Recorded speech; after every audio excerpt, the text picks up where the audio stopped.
Well, I am so grateful you're here. We have the most incredible, courageous conversation that we're about to have right now. I'm really fortunate to be surrounded by two others who've had transformative experiences.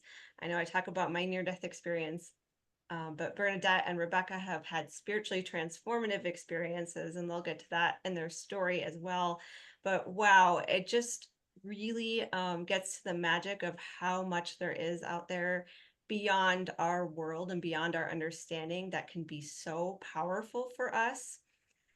And our intention really is to, wherever you're at emotionally, wherever you're at, if you're feeling joy, if you're feeling grief, if you're feeling energy, whatever it is you're feeling, if you're feeling all the things, our intention is for you to come into this conversation and let us infuse to you some peace, sit with something that's greater than ourselves, and just enjoy these stories. And I find too that in every single one of our stories, they seem like they're unique and they seem like they're individual, but the truth of it all is that we can see ourselves in one another. We are all one. We are all connected. And when we share our stories, we start to see things in ourselves and we start to notice little nudges within ourselves that say yes. And when we say yes, we start to feel heard and healed and start to transform ourselves, even if we have not had a specific near-death experience or a specific spiritually transformative experience that we know about. We will still see these things in ourselves. And so our intention for today is to feel into these stories, to listen to our incredible stories, and to feel peace. I am so honored to be here surrounded by Bernadette Thompson and Rebecca Castle. I was formally introduced to them through the IANDS annual conference, which is coming up in August of 2024. And we were put together on a panel together. And what we wanted to do is before this panel and even after is share our stories in more detail. Because if you are attending the conference, sometimes we can't learn everything at once. And sometimes we like to go back and parse things out and hear more detail about each of us. And if you are coming to the conference, or if you've been before, there's a lot of energy there, and there's a lot of powerful, powerful things that happen. And so we just wanted to offer a time to just really unplug, make time for you, brew yourself a cup of tea, and listen to our stories in more detail. Those of you who don't know what IANDS is, it's the International Association for Near-Death Studies. And they put on a number of different events, but they put on an annual conference every year. This year in August of 2024, it happens to be in Phoenix, Arizona, at the most sacred grounds. And so we are very fortunate to be there as a panel and here for you today. So Bernadette Thompson is an intuitive, spiritual, and grief healing guide and coach. Rebecca Castle is an energy healer and angel interpreter. So we're first going to get started. We're each going to share our story, and then we're just going to have a courageous conversation about all of the different links and the things that we have felt together throughout our experience and how they all weave together, which is so beautiful. So we'll get started by with you, Bernadette. I love your story so much, and I love the connection to the ancestral healing. And again, so honored to have you here, and I would just love you to take it away and share with us your story. Thank you, Melinda. I mean, it is so wonderful to be here with both you and Rebecca. Just amazing. And I'm excited to share my story. One of the reasons is I feel like I've come so far. But I want to take everybody back to the beginning and let you know, how this all began to happen to me, these spiritually transformative experiences that I've had. You just mentioned the ancestral healing, and I never set out to become an expert in ancestral healing, which is, I would definitely consider myself one now. But what happened is, what I want to share is the ancestors have been a part of me for a very, very long time. So for over 20 years, I have helped people build their ancestral trees and focus on the stories of their families.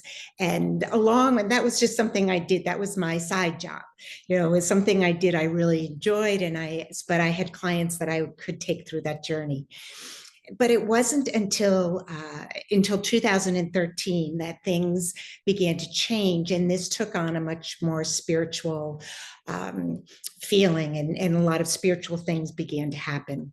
In 2013, my husband David came to me and told me that he was ill, and his illness was alcoholism, which, we had talked about it. It was in his family. And so I was grateful. I knew he'd struggled, but didn't realize how difficult the trouble he was having. And so we talked, and I thought, all right, we got this, we can do this.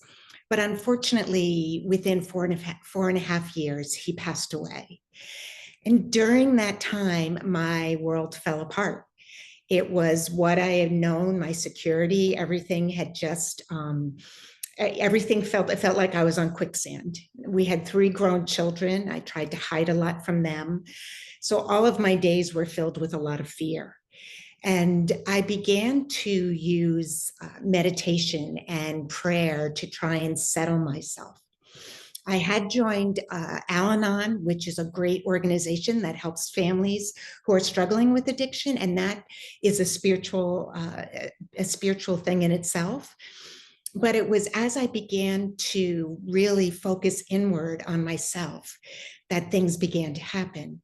And I used the rosary was one of the things that I used as part of my meditation.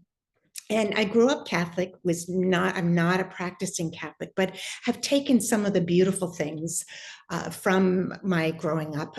And the rosary was one of them. I use it as a meditation. Anybody that is Catholic and knows that you're holding the bead, so it's tactile, and you're counting, and there are all those things that can help you. And so I started using that as a way of just trying to settle and ask for help. And so the first spiritually transformative thing that happened to me was what we call a visitation. And my great aunt, Sister Lou, I have many great aunts. My great aunt, Sister Lou, she was a nun, came to me one night. And when she came to me, we were in a room. It had a golden hue. It was just the 2 of us. I didn't want to look at her. I kept turning my head, and she held my hands, and she said to me, "We hear your prayers." And I realized that I was not alone. And that all of my ancestors had been with me. The part of the story that I was forgetting to tell was that as I was saying the rosary, I imagined the ancestors that I had looked up and I knew the stories of, sitting around and helping me through this process. And so when Sister Lou came to me and said, "We hear your prayers," I knew it was that table of women, of my female ancestors that's who I had around, that were there, and that they heard me calling out.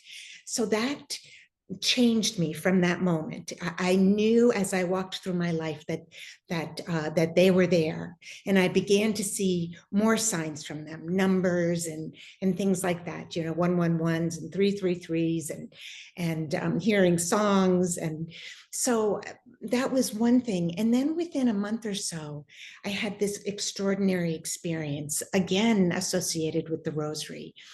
But what happened was that I was saying the rosary in the evening, trying to calm myself enough to go to sleep as all this chaos was going on.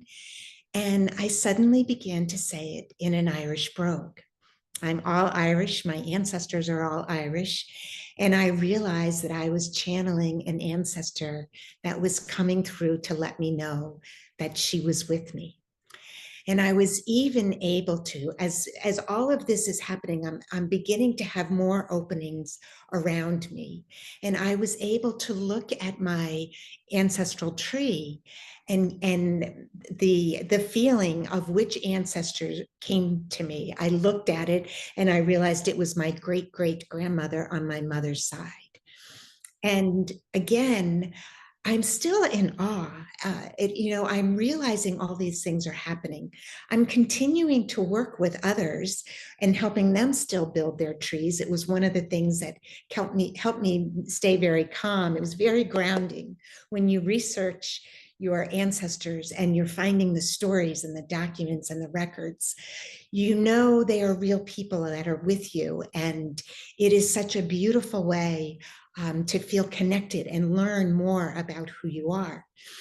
But I realized what was happening is I was taking these families that I was working with through ancestral healing themselves, as they began to learn about the stories of their ancestors and what may have been passed down to them, and the resilience and it's amazing. It's an amazing journey. So that's like the basis of what was beginning to happen to me as David was going through, his illness. And when he passed away, life changed. What I knew to be was no longer what I was looking at for a future had completely changed. But I was able to realize that the spirit was with me, and they were opening me up to more guidance and to more helping others through this process. And I began to learn more about ancestral healing, and the ancestors began coming in while I'm doing the ancestral healing. So I'm helping people through, and they are guiding me to a particular limb of the tree that maybe there was a story that somebody needed to hear. And they would confirm if somebody was talking about an ancestor and wanting to confirm a story, they would let me know, yes, that story was true.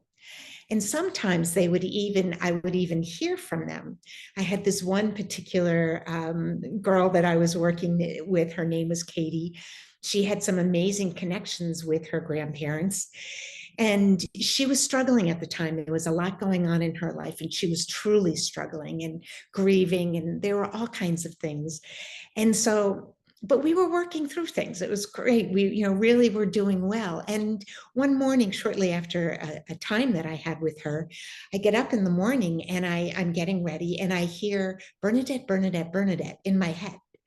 And I'm thinking, am I hearing somebody talking to me? It was one of the first times that I'd had a clairaudient experience where I was actually hearing a spirit talk to me.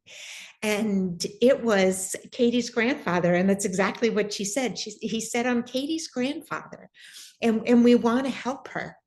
And so he and I began to have this conversation about this book she wanted to write. But it was just an amazing feeling. And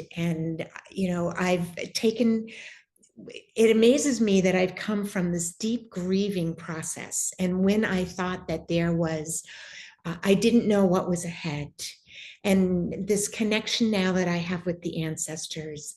And not only that, but I now have a guide that is with me, and they are a spiritual being.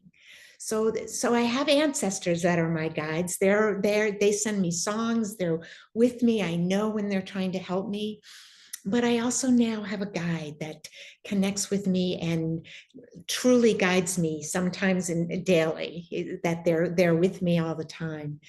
So I'm so grateful to be able to speak at IANDS. And one of the reasons is to not only to share my story, but to share that there are ways for all of us. I did not set out to be this way. I never thought that I would have a spiritual connection. I thought I would always go to a medium or to somebody else that was more spiritually connected. So I just want others to know that that is my goal, not only to share my story, but to help you on your journey to begin your own spiritual healing and your own spiritual growth.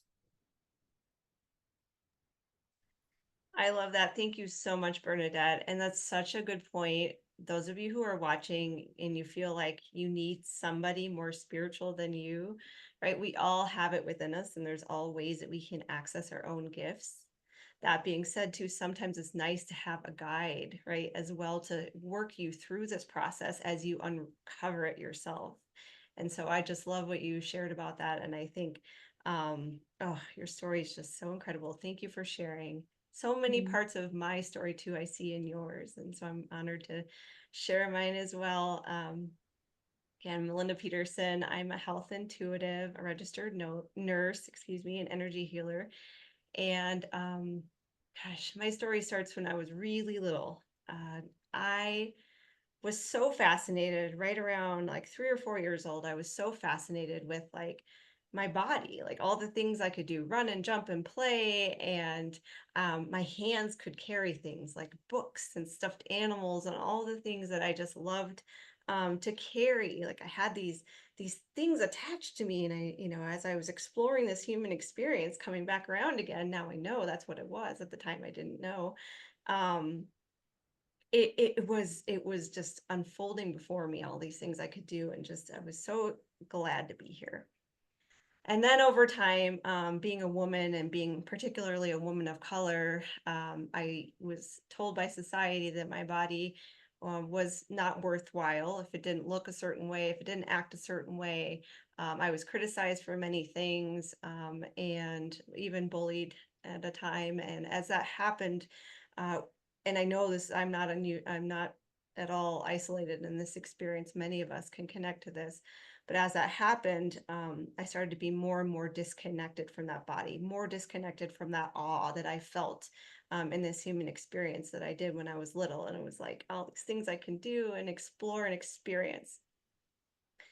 And it wasn't until I was able to have an experience that many people have, which is the experience of pregnancy. And I unfortunately had a very serious pregnancy complication that I went into a near-death experience. When I got to the hospital, I was clinging to life. And the last thing that I remember as I was hyperventilating and all of the medical professionals were working on my body is everything went black. And I heard a voice that I knew right away was not necessarily me, but it was a reflection of something else that said, did I just die? And before this, I kind of, had a more scientific, academic kind of way to look at it. We go in the ground and we become plant food, which is beautiful, but I really didn't have like a spiritual practice before this. And so as this started to happen and I noticed that voice that said, "Did I just die?" I started to realize like I am not I'm in my body, but I am not just of my body. And so I was immediately thrust into this beautiful amount of love and light. And it really did, the best way to describe it really was a universal experience, like being amongst the stars, being amongst beautiful lights and light beings, those who I recognize as ancestors and guides. And some of them I didn't even know. And I love to share this too, because I think it's very common for us when we lose somebody important to us that we think about, oh, we will see them again someday, right? And that's absolutely true. And you see people and spiritual guides and beings that you didn't necessarily know in this life, but are very familiar to you and are showing you that love and are giving you that safety and that security to go through this experience. And I started to feel layers shedding away, like layers of my earthly experience shedding away. I was no longer feeling anything. I wasn't feeling pain. I wasn't feeling cold. I wasn't feeling hot. All I was feeling was very supported, almost like two energetic hands were lifting me toward this beautiful, beautiful light, this melodic sound, this experience of just untouchable, unexplainable beauty. And the best way I can describe the love really in the English language and the language that I speak, because it is so hard and unexplainable, is when somebody you care about touches your hand for the first time and you hold their hand for the first time, like if it's a child um, or somebody in your relationship with, or something, when you first feel that rush of endorphins and yes, or seeing like a really, really beautiful sunset that is unexplainable, indescribable, and you feel it throughout your entire being. That's just like one little iota of the amount of love that we start to feel on the other side. And because I was pregnant, I was kind of in between the earthly side and the other side many times throughout my experience. I was in a coma on the body side, and when I would come back to the earthly side, I kind of still thought that I was pregnant, or there was something going on where I was living kind of in two parallel lives. And and on the other side, I clearly knew that my son, whose name is Oak, who we named for the oak trees under which we got married, and I knew Oak was moving forward with me through this experience, and I knew that I was he was gonna stay. I didn't know if I was at that point, but I was getting through all these like downloads as I was experiencing this love, as I was being with Oak in this experience. And when I mean, and time doesn't exist on the other side, so it's hard to like put a linear example to it. But when I started to recognize that Oak was staying, he was infused into my heart, almost like putting a hammock in my heart and just placing him there gently in a way that I knew, he was going to be here. And once I came back to my body, that was super helpful for healing such a tremendous trauma of almost dying myself and losing my son. And I know that there is science behind that. I won't get into it right now, but in the near death experience realm, there's so much, and spiritual transformative experience realm, there's so much that can help us heal trauma. Um, and I didn't have a choice like some people do in their near death experience. I did not have a choice. I received a bunch of downloads, one of them being the wisdom is in the body. And through our body, we experience the divine. Through our body, we experience the divine. And as we age, we get to learn more. As we have the privilege of aging, we get to learn more, but it's not for naught, right? When you're a child, you already start to learn these things, like I did when I was 3 and I noticed my hands. We feel awe for this experience. We're so happy to be here and be able to move and work through this planet that's full of immense beauty. And when I came back to my body, I couldn't lift my hands. I couldn't move my hands. And so I had to slowly reintegrate into a body that no longer worked. And over time, going through learning how to talk, learning how to walk, learning how to eat again, being in the hospital for a month and regaining myself back, it felt like I was going through a rebirth that brought me back into a new knowing. And that is why I do the work that I do now. I knew I had to become some kind of a medical professional and I became a nurse, but I knew that there was more to it than that. I knew I was going to have to express to others and help others heal the wisdom that they carry inside their own bodies. And so that is why I do the work I do now, but there's so much more to it too. And I feel like even though this experience was many years ago, I still have these downloads that I can experience through my guides and that I know are there. It's almost like I was infused with like a database of light, right? And just this knowing, this inner knowing, and I know many can reflect on that too, this inner knowing that has completely changed my entire perspective and reduce my fear of death among many other things. But um it yeah, there's so many more like parts to the near death experience, but I really want to give Rebecca Castle another or a chance as well, because her work as an energy healer and angel interpreter is absolutely beautiful, and we will have a chance to reflect on each other's as well. And so I'll end it there, but oh, Rebecca's story is about the angels and the angels coming to her, and there's so many parts of her that I also see myself in, and that's why I just love this gang. So Yay. uh, Thank you, Belinda and Bernadette. Your stories are incredible. I love getting to hear them. you're welcome. So I will go through my story. I was raised in a skeptical house, but I was also in an interfaith Jewish and Christian family. And then my mom remarried an indigenous man in my 20s. So I have like a three-pronged belief system. I was also skeptical in my background. My stepdad was said to be a traiteur or medicine man in Louisiana. He was very modest about this, but he helped me a lot as I went through my experiences in my 20s, which came about because I had a trauma when I was 13 that no one knew about. And I had PTSD, anxiety, and depression. And I eventually went to therapy in college and after college, a lot of therapy. And then my therapist told me that I was fine. And I was like, I don't feel fine. And I loved my therapist, but I was like, I knew there was something more that I needed to uncover in myself. And at 23, I said, I want to heal all the way. I had been an overachiever, and I guess I was overachieving about healing as well. So as soon as I said I want to heal all the way, it was like my life like shifted into that. And I started meeting people who helped me. The first one was a Reiki teacher. I really didn't believe in Reiki, but I would go to her and feel a lot better because there was some energetic things I needed to heal. And I started studying with her eventually, even though I didn't believe in it, but I knew it helped me. So started studying with her. I also met a yoga teacher who I started studying with. I studied a lot of Ashtanga because it was helping me sleep better and feel more embodied. And that really also helped. At 25, I moved to New York for graduate school, which is where my STE, my spiritually transformative experience happened. Um, in January of my first year there, I had a little flu or an illness, and I was also reading The Tunnel in the Light by Elizabeth Kubler-Ross. And something about those two things together just got in my spirit because I was writing in my journal as I was getting better. And I had started writing my journal, Dear God, on my healing journey from like 23 on, because I was kind of doing a lot of soul work. Like, Dear God, I'm in grad school. This is nice. New York is fun. And like I got taken over by this feeling. And I wrote that I wanted to devote my life to God. Like I didn't plan to do that. It was not ever anything I hadn't thought I'd done because I'd been like several religions.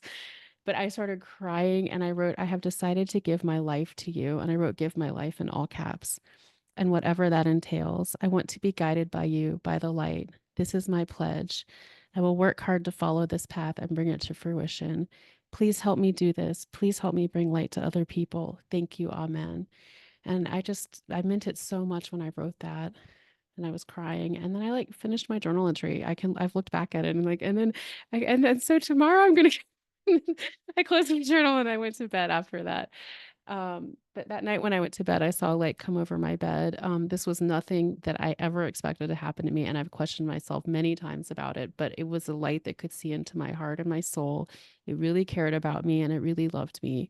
I'd never been seen by this much light. Like I thought I'd done a lot of healing at this point, but it was really scared for me to have this light see into my heart. I knew I was still hiding a lot of myself, and I tensed up and I said, go away, go away, go away. I'm scared, go away. And I said that, I started to feel tingling in my head, spreading through my head. And it was like love and peace, but I thought it was a headache. And I was like, what is this headache? This is like a really weird headache, but it feels really good. And as I relaxed into this headache, it said, a voice came into my head and said, you don't have to be afraid, but if you are, you can wear a hat. And I put a graduation hat into my mind's eye. And I was 26 and I was living in New York, and I was like, well, that's not a cute hat. And I tried to put some other options of hats that the voice could have chosen for me. But then the voice stopped because like you shouldn't, I didn't know, like I wasn't really spiritual, so I didn't know what was happening. But it wasn't, so from that night on for the next 2 years, like I had my STE. So it was a bunch of experiences that came to me that my life was like here, and I made this promise and I had to learn all this stuff to like be at the level of my promise. So the first thing that happened was I started seeing light coming out of everyone. Like the next day, I was walking to class and just everyone looked like an amazing angel, like they were the most beautiful people ever. And when I was really traumatized, everyone seemed angry to me. And now everyone was just glowing, and I was like, everyone's so beautiful. Like, how did I ever notice it? Everyone has like just so much light. It was amazing. I started like having psychic dreams that week. They have continued ever since, but I'd never had dreams like that. And my mom had been a psychologist. So it was like, I'd been raised in the like all your dreams are about you. But when I started having dreams that like, oh, I just dreamt that, like, and then it came true. Like it was just small things, nothing prophetic about our society or our world, just like about my friends or like what was going to happen to me. Um, I saw an alternate timeline of my life. And that was really bizarre, but it also helped me make right choices. I started feeling angels around me, and that's how I started doing my angel readings, is that the first time I noticed that I was going to sign up to study abroad, and I picked up the pen to sign up, and like I felt two really tall angels on either shoulder just telling me like with feeling, not with words, but I just knew that I wasn't supposed to do that. And so I put the pen down. I didn't do it. And I felt angel sense. I've heard angel song, which is my favorite thing to hear. I don't always hear it, but it's really beautiful when I do. Um, I started feeling connected to everyone. Like I could tell if I said something hurtful, like how much it hurt someone. What happened with my sister, and also how much it's important to be kind. So I try to be as kind as I can to everyone. I'm not perfect, but I work. It was like I really felt like, whoa, we really affect everyone around us. I need to be a lot nicer than I was. I wasn't that mean, but I'm a lot nicer than I used to be. I also overcame my nightmares of demons. So I wasn't really raised to believe in demons at all. Like I came from a medical family, even though we had these religious backgrounds, that was not part of my vocabulary. But after my trauma, I had these like sleep paralysis nightmares where I'd be encircled by these like shadowy figures, even though like after therapy, after Reiki, after yoga, like they never went away until this light experience. So I was awakened this last time, and this shadowy thing was circling me, and I was like paralyzed, and I was sitting up outside my body. And in like for 13 years before this, I just would this would happen. I would be really afraid. I would try to wake myself up and I wouldn't be able to move. This time I was like, wait, I don't have to be afraid of you. And I just looked right at it and I was like, you can't hurt me. God lives in me and works through me. And I just had all this love. And I was like, I'm not afraid of you. And it stopped. It went away. I never had one of those nightmares again. And it had them for over a decade. So that was like really amazing. And then the last part of my STE was like, um, I was dreaming. I basically had a visitation dream with an angel that I thought was going to be my boyfriend one day. I realized he was not a real person. Um, I was like, I was in my room in the dream, and I was talking to this beautiful, glowing person that was like, I was like, life is hard. I don't know why I'm here, and I don't know what I'm doing. And this person was sitting right next to me, just looking right at me with all of this love, just glowing like, life is amazing. You need to go out and have a great life. Go have adventures. Go live a great life. And I was like, what? And I like just remember he like he was sending me so much love. I was like, what's your name? Because I just thought he was my boyfriend. And he's like, my name is Jonathan. And I was like, when can I meet you? And he's like, you can meet me when you finish swimming. And then the dream shifted from me being lowered, like from a huge ship down into the ocean and just having to swim out in the ocean all alone. And I woke up the next morning and like all the light pulled back. So for 2 years, I'd had all these experiences with this STE where it was just so much light around me.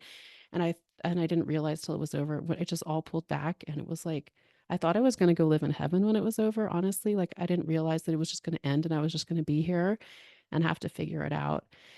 And I also didn't realize that I'd be swimming for the rest of my life. So for like weeks and months, I'd be like, I think I'm done swimming. I'm going to meet this awesome guy for my dream. That never happened. It still hasn't happened. This ended. Gosh, I'm 44. This ended when I was 28, but I'm finally talking about it. I shared at IANDS for the first time about it last year because I was, it's taken me a long time to integrate, but I've integrated finally. And I do my angel readings for people because of my experience and my healing. So thank y'all for listening. Thank you, Rebecca, for sharing. I love this idea of you kind of, and I think in all of our stories, so I'd love to ask this question because I feel like there's this element of control, like almost like we're trying to control our transformative experiences.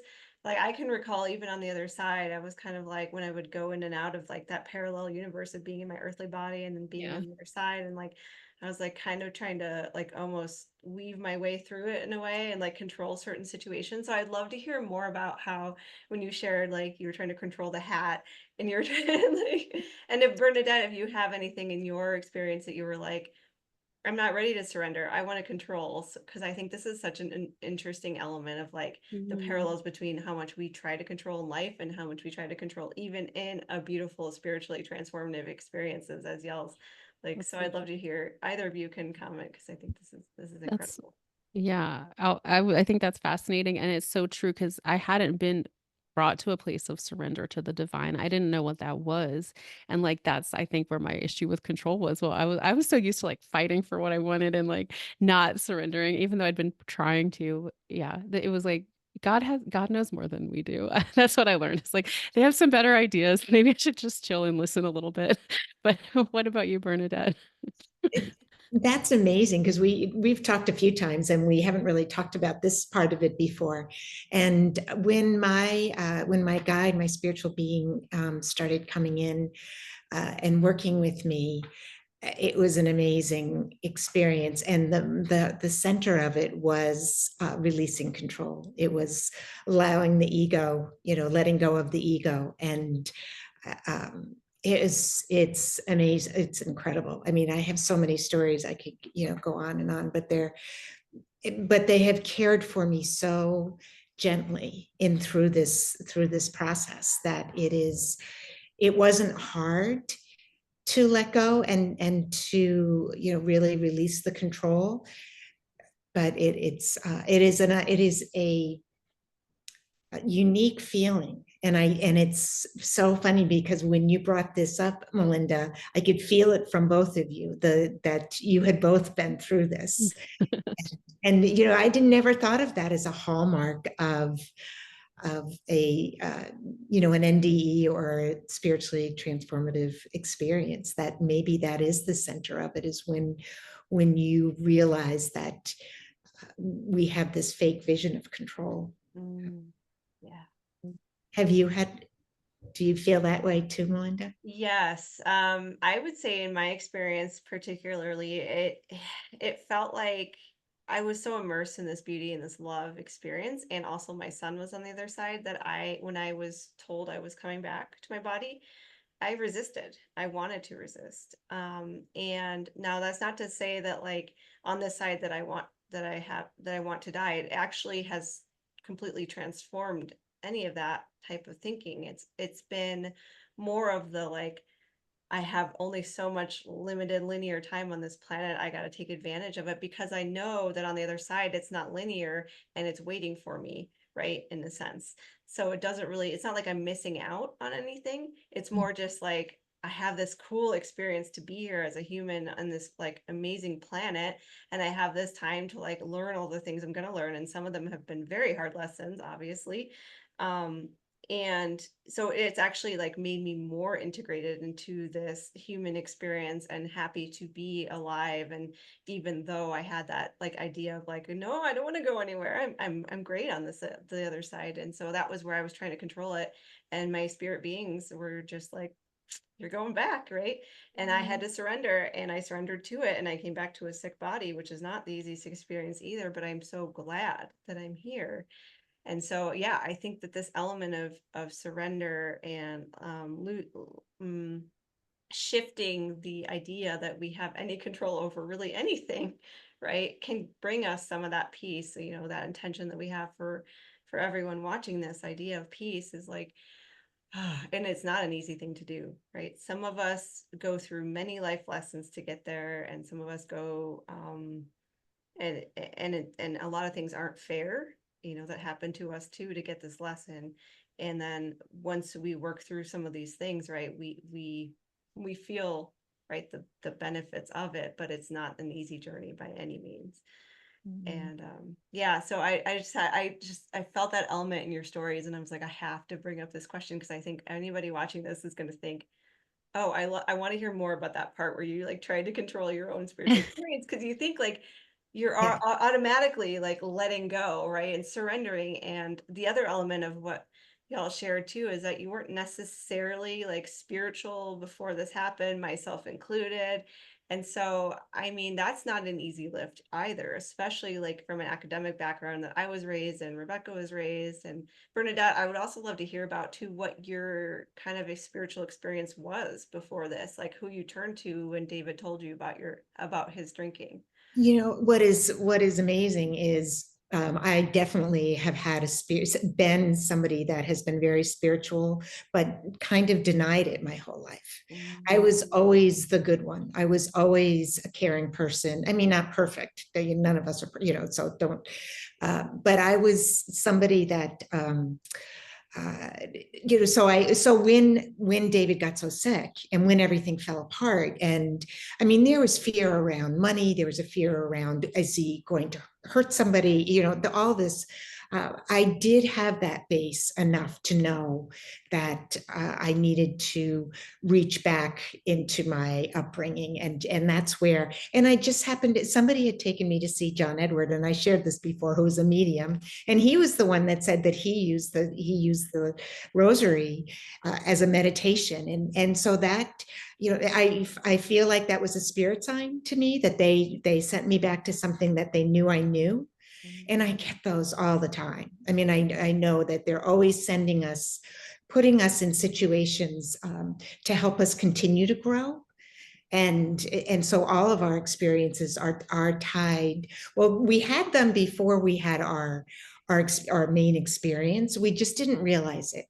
But now that we've had that initial communication, that we know that connection is there, and so we can see it. But it is a lot about surrender, and surrendering, and in that moment is a huge part of which I had not thought of, which is very funny to think that it just didn't, when I've shared my story so many times, I didn't put those words in. Yeah. And you're making me think about the times I really did have to learn, like, if I ever heard anything from my angels, because I had been a little bit like, I had been pretty traumatized and I didn't really trust anybody around me. If I heard something from my angels and guides and they were like, you should do this. And I was like, sometimes I'd be like, well, no, I'm not going to do that. Like with the hat. Oh, no, does not end well, does not end well. Just better to listen if your guides are telling you what to do. I really had to learn that the hard way. So it's much better. They can see from a much bigger perspective than we can. Oh, So. yeah. Mhm. Yeah. And I feel like for me too, when I came back, it was like I had all this download of knowledge from the other side. And then the first thing I wanted to do was prove it. Like that part of me was still there. It's like, okay, I'm going to prove it. I'm going to read every research article I can get my hands on. And that's why, like, a group like IANDS is so important too, because IANDS is collecting all of this data from all of the near-death experiences and STEs and all sorts of transformative experiences. But I wanted to get my hands on every last piece of data and like somehow prove it to, like, it's like I had a knowing, but also I wanted to like prove it to myself and others, Yeah. right? That this was really what happened. And so it's fascinating how like all these parts start to unravel within us, like that are like, I don't know. Yeah, that are, and again, it's about letting some surrender happen too, right? And letting it be what it is, because it is what it is, right? Right. Um, yeah, so I think about that element as well, and like what IANDS can do for us in collecting all this data and all these stories. And as a nurse, like I know with the technology that we have that more and more people are going to be having near-death experiences, for example, but there's also like all these other experiences too, that there's a grand awakening, I believe, that's happening. And I would love to hear from, you, Rebecca, and Bernadette as well, about this grand awakening that's happening, where more and more people are responding to our guides in this way, because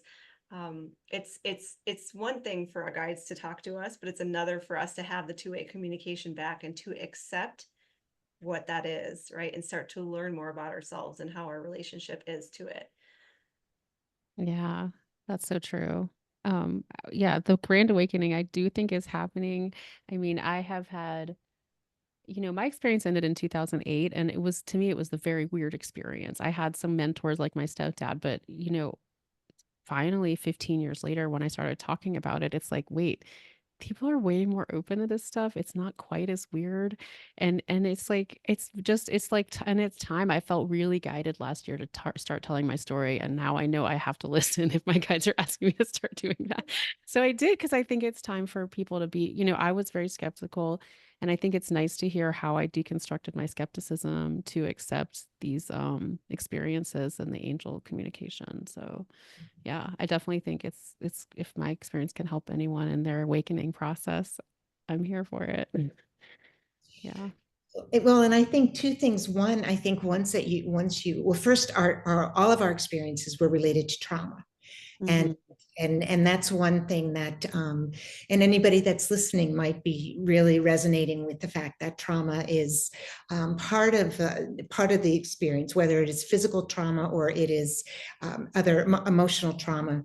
So that is part. And the other thing is, once you make the connection, once that connection is made, you can't undo it. So even though people may feel that they had a near-death experience and they're no longer able to connect and reach that high, I think it is more in their that it's still there and that they shouldn't lose, that there's ways to continue to open it. And as we're all opening more, I think that's, that's what's so helpful, and why our topic is what it is to help people understand that these experiences open up a whole, once they happen, it is like a bud beginning to open, and it continues to grow. I mean, think of like a rose that's really tight, and that was, the rose coming up was the first part of the experience, and then it opening is, yeah, what we're going to continue to go through. It's I love beautiful. that. And I love the theme of the rose, especially with the rosary in your story Oh, too. And I think about the like the petals falling away as a metaphor for like those other parts of our life that are no longer useful, right? Right. Like those other parts of our life, especially in um, our trauma is going to keep us stuck because it's everywhere. It's in our body, it's in our spirit, it's in our psyche, right? And there's so many parts of us that we have to unravel or even like let fall away that are hard, because when we have a trauma we almost like cling to it in a way, because our we're trying to be safe. And so it's that's the only way that we can like really understand safety, is to just like, and it's not conscious, right, is to, and like in my experience with my son, like grieving the loss of him, even though I have all this knowing, right, on my humanly side, it's like you want to cling to him in so many ways, and rather than like letting him go and letting him come into my life in a different way and letting me have a relationship to him on the other side, versus trying to cling to the idea that I lost a baby at 25 weeks and that was like so traumatic, right? And I wanted to cling to that. And once I like allowed it again to those messages to flow through, I know I can have like an even, I mean, I have a very deep relationship with him as my son. And so but I know that that was just me being a human and trying to find my own safety through all this trauma. And I'm sure you can relate to that as well. And I'd Mhm. love to hear a little bit, Rebecca, if you're comfortable sharing too, how that the trauma played a role. Because I well, know, it's interesting. Trauma really took me out of the physical world. So, and that's actually when I first started having any kind of spiritual experience, was right after my trauma. But it also, but they weren't, it was just few and far between until my STE. Uh, but it really helped me. It had happened at such a really traumatic level for me that was removed from my life, that I just knew my heart, it just felt like my heart, I had to get in touch with it, to really heal. And I think because of the trauma, it kind of awakened me to that. I couldn't really lull. I think a lot of people grow up and they kind of lull to sleep because they're just brought into the world. They're going to their schools, their jobs. I was never lulled to sleep. I was like jolted into a traumatic experience. So like I don't know. Something about that kept me like more in tune with myself in a way, even when it was the bad stuff. But it helped me kind of, when I knew that I had to get under my heart. Like, I don't know if people know that. I don't know if that's a normal experience. At 23, I was like, I'm not healed all the way. I know it, and I want to feel my heart. Like, I think that's just, but I mean, it was not an easy journey before, going through, really healing from trauma. Yeah. But that's how I get to help people. So I mean, that's the beauty in it. And it sucked for a long time, but now I can really work and meet people where they are in my healing and my reading. So that's the gift. I didn't accept that gift for a long time. I was very annoyed about it, but now I'm very thankful for it. yes. So, Yeah. I love that It- you share that, Rebecca, and thank you for being so vulnerable and so authentic. And I think that it's helping others is one of the like key gateways really to helping ourselves through this trauma. And are we ever really healed? I don't know. I mean, right? We don't ever really know, but we start to integrate in a way. And the only real way we can do that is by being guides for each other. And so with that, I would love for each of you to share more about the work that you do, and just a little bit about what inspires you when you help your clients, because I think that that's, before we wrap up, I would just love for you to share. You do incredible work, and you help so many people, and that helps in turn helps us and helps each other. So Well, what's coming up for me is one, the trauma, talking about the trauma. Amazingly, that was my professional life was working with students that had trauma and elders that have had trauma. I'm also an end of life doula. And so the ancestry was the side thing until I realized that as I was recognizing the trauma signs that people were having as we were going through through their ancestry, and how when they understood what their ancestors had gone through, they realized they were carrying some of that, and also learned about the resilience. And so what I do is I work with people to open up to the true ancestral trauma that was experienced, but open up to the healing and to move forward, and to open up to the spiritual experiences, because anybody that, I mean, we're all able to do this, but particularly if you've experienced some trauma, it's already bubbled up to that level. So my company is Tell Me Our Story, which is from the point of view of the child asking the parent. And I do have a website, which is www.tellmeourstory.com. But that's the kind of work I do, is to help people. That's my way of using my gift to help people. So beautiful. I can't wait to try it at IANDS. I do angel readings and energy healings, and both of those I use angelic guidance for my healings as well. And this, my experience ended and I did not access it for a long time. I still had psychic dreams, but I thought maybe I made all that up, or like maybe I was like annoyed that I was still on the earth. But eventually over time I would have these experiences, and I like practiced and I honed and learned how to really connect to angels um and tell people like guidance that helps them. I think everyone's able to hear their angels, but when I do a reading, it's like usually they're like, "Oh, I've been thinking that. Like I've been getting that thought." I'm like, "Yeah, those are your angels talking to you, and they're really glad you're here today so you can hear it one more time as a confirmation." So I do that, and it also helps me as a former skeptic, because I'll be telling people things that I would never know, and it's such a gift to be able to bring that to them, and also to remind myself that these angels really are real, and my spiritual experience was also very real. And the healings, it's like combined with Reiki that I started studying at 23 with the angelic guidance. I work on all kinds of issues, physical and emotional. And I have people say it really helps them, but I don't take the credit like my stepdad taught me. I give all the credit to God. But I do love to do both of those. So I'll be at IANDS in the healing room. And also you can find me on my website. It's RebeccaCastle.com. thanks, Rebecca. And I help others connect to their body so they can live a more joyful and free life. And I really look at health as a very different thing than what we think of as the traditional definition of health. I really look at health as healing all of these integrated parts. And how we do that is to reconnect to ourselves, understanding the messages that work through our body. And a lot of these messages that work through our body are not just our own, right? They're also from our guides as well. They're little nudges of this human experience to say, hey, like, here's what's happening right now. And so I help people understand those and transform them in a way that can help them integrate what's going on for them. And in turn, they start to notice like health benefits as well. It's just a new way to like think about how we interact with ourselves, and particularly going through the aging process. It can be really easy for us to